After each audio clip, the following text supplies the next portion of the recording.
बिस्मिल्लाहिर्रहमानिर्रहीम। अस्सलाम वालेकुम फ्रेंड्स, मैं हूं ज़ेब और आप देख रहे हैं traveller 777। Welcome to our YouTube channel. तो फ्रेंड्स, आज हम बात करेंगे पुर्तगाल की एम्बेसी के मुतालिक, यानी कि अभी जो है वीज़ा आप किस तरह से अप्लाई कर सकते हैं और इनके लिए अभी कौन सी रिक्वायरमेंट है और क्या अपडेट्स हैं।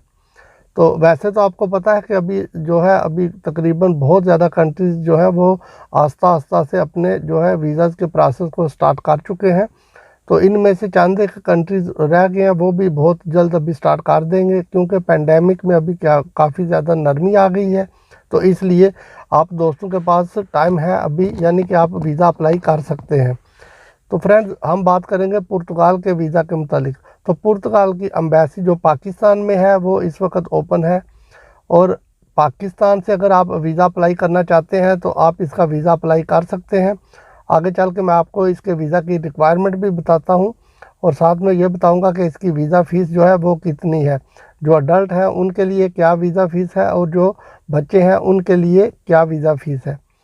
तो इसके अलावा इंडिया में पुर्तगाल की जो एम्बेसी है वो भी ओपन है, लेकिन इंडिया में जो फैमिलीज़ वीज़ा है वो आप अप्लाई कर सकते हैं।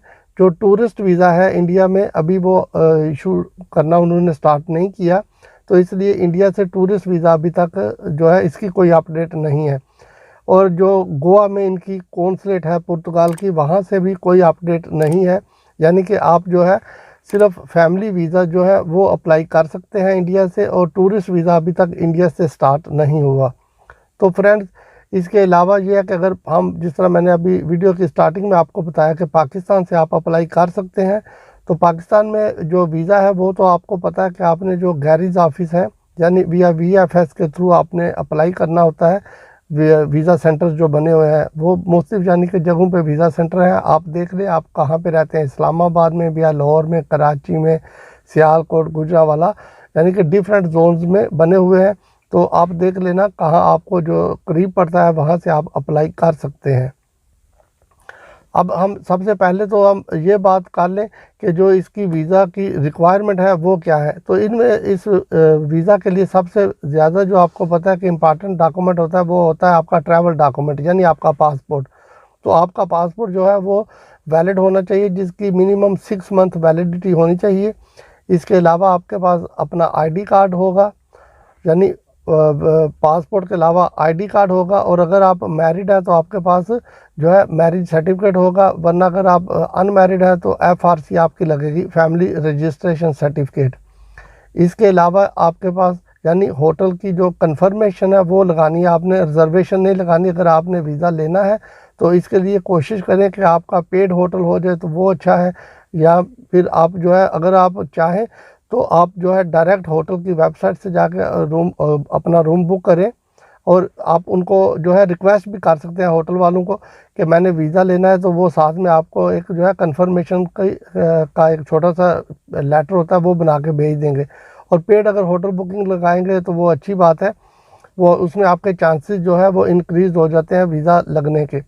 उसके अलावा आपके पास जो है एयर टिकट की रिज़र्वेशन होनी चाहिए। आपने एयर टिकट की सिर्फ रिज़र्वेशन लेनी है, टिकट आपने बाई नहीं करनी जब तक कि आपको वीज़ा नहीं मिल जाता। इसके अलावा फ्रेंड्स जो है बाकी डॉक्यूमेंट्स में अगर आप देखें तो उसमें यह है कि अगर आप जॉब करते हैं तो जॉब का कॉन्ट्रैक्ट आपको चाहिए। जिस बंदे के पास आप जॉब करते हैं उससे आपने एक डिक्लेरेशन लेटर बनवाना है कि आप, यानी कि जिस डेट को आपने वीज़ा अप्लाई करना है उसके ऊपर वही डेटें लिखी हो, उससे 2-3 दिन पहले, और 2-3 दिन जब यानी आपकी रिटर्न डेट होगी उससे 2-3 दिन के बाद। ये गैप आपने इतना डाल के यानी कि वो लेना है डिक्लेरेशन लेटर, जिसके ऊपर लिखा हो कि इस डेट से इस डेट तक आप फ्री हैं, हमारी तरफ से आपके हॉलीडेज़ हैं, जहाँ भी आप जाना चाहते हैं आप जा सकते हैं, हमें कोई एतराज़ नहीं है। और जॉब का कॉन्ट्रैक्ट आपके पास होना चाहिए, पे स्लिप्स आपके पास होनी चाहिए, और जो सैलरी है वो आपके अकाउंट में आनी चाहिए, क्योंकि सैलरी आपके अकाउंट में आएगी तो उसी से ये बात प्रूफ होगी कि आप जॉब करते हैं। आपके पास बैंक स्टेटमेंट होनी चाहिए जो 6 महीने पुरानी, आपने बैंक से लेनी है। और बैंक स्टेटमेंट जो है ऑनलाइन प्रिंट नहीं करनी, वो आपने बैंक से जाके अप्लाई करनी है, बैंक वाले आपको दे देंगे। साथ में मेंटेनेंस सर्टिफिकेट भी आपने बैंक से ले लेना है, फ्री ऑफ कॉस्ट आपको मिल जाएगा। और बैंक स्टेटमेंट और मेंटेनेंस सर्टिफिकेट के ऊपर जो है वो बैंक की स्टैंप लगी होनी चाहिए। ये चीज़ें होनी चाहिए आपके पास। इसके अलावा आप फुली वैक्सीनेटेड हो, आपके पास जो है डिजिटल वैक्सीनेशन का सर्टिफिकेट वो भी आपके पास होना चाहिए। और अगर आप बिज़नेस करते हैं तो बिज़नेस के लिए ये है कि आपके पास चैम्बर ऑफ कॉमर्स की रजिस्ट्रेशन होनी चाहिए, NTN नंबर यानी नेशनल टैक्स नंबर होना चाहिए, और टैक्स रिटर्निंग आपके पास लास्ट 2 ईयर्स की होनी चाहिए। ये पिछले 2 साल की जो टैक्स रिटर्निंग है। टैक्स रिटर्निंग के लिए ये ज़रूरी नहीं है कि आपने बहुत हैवी टैक्स दिया होगा तो ही आपके चांसेस हैं, नहीं, भले आपकी टैक्स रिटर्निंग ज़ीरो वैल्यू वाली क्यों ना हो, आप साथ में सबमिट ज़रूर करें, क्योंकि आप सबमिट करेंगे तो ही आपके चांसेस इंक्रीज होंगे। ये इनकी लीगल रिक्वायरमेंट्स हैं जो मैं अभी आपको बता रहा हूँ फ्रेंड्स।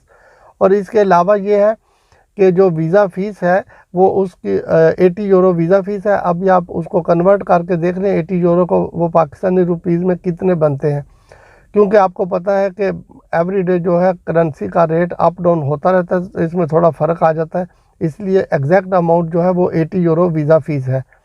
तो बाकी अगर आपके साथ यानी बच्चे हैं जिन बच्चों की एज 6 साल से लेकर 12 साल तक है, तो उनके लिए जो है वो 40 यूरो वीज़ा फ़ीस होगी। तो फ्रेंड्स ये सारे डॉक्यूमेंट्स हैं जो आपने एक अच्छे तरीके से आपने तैयार करने हैं। बाकी इसमें 2 और भी आपने ऐड करने हैं, एक अपना ट्रैवल प्लान और एक कवरिंग लेटर, जिसके ऊपर आपने मेंशन करना है कि आप वीज़ा क्यों लेना चाह रहे हैं, आपका मकसद क्या है। तो इसलिए जो भी आपका पर्पस है वो आपने उसके ऊपर मेंशन करना होता है। ये दोनों लेटर अलग-अलग बनाने हैं, एक ट्रैवल प्लान होता है, एक कवरिंग लेटर होता है। साथ में आपके पास ट्रैवल इंश्योरेंस होनी चाहिए जो कि 30,000 यूरोज़ की कवरेज वाली हो, और ये जो है आप खुद ऑनलाइन जाके परचेज़ कर सकते हैं फ्रेंड्स, ये महंगी नहीं होती, बड़ी सस्ती सी आपको मिल जाएगी। और आपने ये देखना है कि इसमें अगर आपने पुर्तगाल का वीज़ा अप्लाई करना है तो इसमें पुर्तगाल और इसके अलावा पूरा जो शेंजन यानी कि जोन है, 26 कंट्री है, वो सारे जो है कवर करती हो ये ट्रैवल इंश्योरेंस। ये आपने ऑनलाइन जाके खुद आपने जो है परचेज़ करनी है। तो ये चीज़ें फ्रेंड्स ये आपके पास होनी चाहिए। इनके अलावा एडिशनल डॉक्यूमेंट्स में ये है कि अगर आपके पास कोई प्रॉपर्टी है या आपका कोई और भी यानी कि सोर्स ऑफ इनकम है, तो उसके भी डॉक्यूमेंट आप साथ में अटैच कर दें तो वो अच्छे होते हैं। ज़रा बंदे को यानी कि उनको पता चल जाता है कि बंदे की टाई जो है इस कंट्री से अच्छी है, तो ये बंदा एक जेन्युइन टूरिस्ट है, ये जाएगा, इसके पास पैसे हैं, तो ये वापस आ जाएगा घूम फिर के। तो इसलिए और वीज़ा अप्लाई करने के लिए आपके अकाउंट में जो मैंने बताया कि 6 महीने पुरानी बैंक स्टेटमेंट जो होगी उसमें कम से कम जो है 15-16 लाख रुपए आपके अकाउंट में होने चाहिए, ये मिनिमम होते हैं फ्रेंड्स। और वो तो बैंक में ही रहने हैं, किसी ने लेने नहीं है, लेकिन ये है कि एटलीस्ट उनको ये पता चल जाए कि इस बंदे के पास पैसे हैं, ये इसलिए एज ए विजिटर जा रहा है। तो फ्रेंड्स ये चीज़ें होती हैं, इन सारी चीज़ों को आपने अच्छे तरीके से जो है एक फ़ाइल आपने तैयार करनी है, और जो डॉक्यूमेंट्स हैं उनकी जो फ़ोटोकॉपी करानी है कोशिश करें कि वो कलर फ़ोटोकॉपी करवाएं, और उनको A4 पेज के ऊपर उनकी फ़ोटोकॉपीज़ होनी चाहिए हर एक की। जिस तरह आपका आईडी कार्ड है, तो आईडी कार्ड तो आपको पता है कि छोटा होता है, लेकिन उसको भी आपने पूरे आईडी कार्ड को A4 पेज के ऊपर ही रहने देना है, उसको काट के छोटा नहीं करना। और आपके पास जो है आपकी जो तस्वीरें हैं वो आपके पास पासपोर्ट साइज़ पिक्चर होनी चाहिए वाइट बैकग्राउंड वाली। लेकिन इसके अलावा ये है कि तस्वीरें आप साथ में ले जाएं, और जब आप वीज़ा सेंटर में जाएंगे तो वो वहाँ पर आपकी ऑनलाइन तस्वीर बना लेंगे खुद, लेकिन आपने तस्वीरें साथ में लेके जानी है। कई दफ़ा ये होता है कि उनका सिस्टम स्टॉप होता है या वर्क सही नहीं कर रहा होता, तो इसलिए वो तस्वीर की डिमांड कर लेते हैं। और ये ना हो कि आपके पास अगर तस्वीरें नहीं होंगी तो आपको यानी कि चक्कर पड़ जाएगा, आपने अपॉइंटमेंट ली होगी आप, तो इसमें आपका टाइम वेस्ट हो जाएगा। और जब ये सारे डॉक्यूमेंट्स आपके पास हो जाएंगे तो आपने VFS की ग्लोबल यानी VFS ग्लोबल की वेबसाइट पे जाके आपने जो है अपॉइंटमेंट बुक कर लेनी है। उसमें आपको यानी कि कैलेंडर शो हो जाएगा जहाँ पे आपने जाके अपॉइंटमेंट जो है वो बुक करनी है, और साथ में टाइम भी आपको शो हो जाएगा। जौन सा टाइम आपको सूटेबल होगा फ्रेंड्स वो सिलेक्ट कर लें, और उस टाइम से 15 मिनट पहले जो है आप अपने डॉक्यूमेंट्स लेके इंटर हो जाए वहाँ उनके ऑफिस में। तो वो वहाँ से आपसे जो है डॉक्यूमेंट्स ले लेंगे, फ़ीस भी ले लेंगे, जो कि मैंने बताया 80 यूरो वीज़ा फ़ीस है वो ले लेंगे, और बाकी जो है आपके फिंगरप्रिंट वगैरह वहाँ पर ले लेंगे, और तस्वीर अगर बनानी होगी तो वो वहाँ पे बना लेंगे।